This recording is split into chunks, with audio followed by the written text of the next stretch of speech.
Friends, എനിക്ക് ഇന്ന് കുറച്ച് മത്തി മീൻ കിട്ടിയായിരുന്നു. അപ്പോൾ ഞാൻ കരുതി മത്തി വെച്ചൊരു പുളിങ്കറി ഉണ്ടാക്കാമെന്ന്.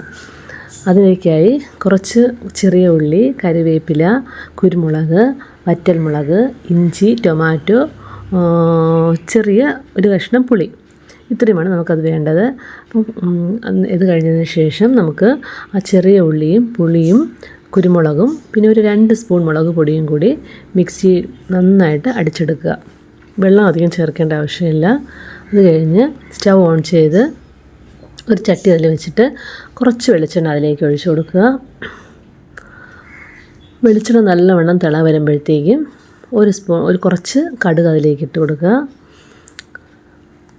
കടുക് പൊട്ടി വരുമ്പോഴത്തേക്കും നമുക്ക് അരിഞ്ഞു വെച്ചിരിക്കുന്ന ഇഞ്ചി അതിലേക്ക് ആഡ് ചെയ്ത് കൊടുക്കുക. അത് കഴിഞ്ഞ് വറ്റൽമുളക് ഇട്ട് കൊടുക്കുക. ഒരു 4-5 വറ്റൽമുളക്, പിന്നെ ഒരു പിടി കരിവേപ്പില, ഇത്രയും ഇട്ട് വഴറ്റിയതിന് ശേഷം ഒരു ടൊമാറ്റോ നമ്മൾ കട്ട് ചെയ്ത് വെച്ചിട്ടുണ്ട്. ആ ടൊമാറ്റോ ഇതിലേക്ക് ആഡ് ചെയ്ത് കൊടുക്കുക.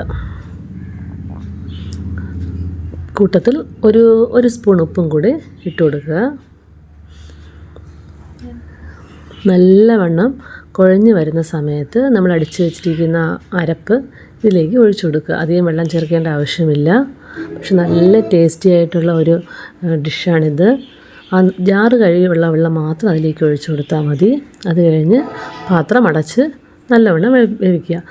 ഒരു തിള വരുമ്പോഴത്തേക്കും നമ്മൾ കഴുകി വൃത്തിയാക്കി വെച്ചിരിക്കുന്ന മീൻ അതിലേക്ക് ഇട്ട് കൊടുക്കുക. ഒരു ഇളക്കിളക്കിയതിന് ശേഷം വീണ്ടും മൂടി വെച്ച് വേവിക്കുക. ഇത് ഭയങ്കര ടേസ്റ്റി ആയിട്ടുള്ള ഒരു പുളിങ്കറിയാണ്. നമ്മൾ തേങ്ങ അല്പം പോലും ഇത് ചേർക്കുന്നില്ല, എങ്കിലും കറിക്കൊരു തിക്നെസ് ഉണ്ട്. അതിലേക്ക് കുറച്ച് കറിവേപ്പിലയും കൂടെ ഇട്ട് നമ്മൾ മൂടി വയ്ക്കുക.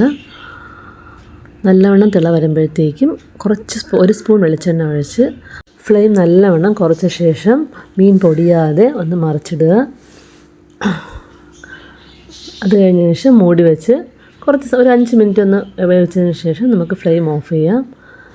ഇത് ചോറിൻ്റെ കൂടെ കഴിക്കാൻ നല്ല ടേസ്റ്റാണ്. നിങ്ങളെല്ലാവരും ഇത് വീട്ടിൽ ട്രൈ ചെയ്ത് നോക്കുക.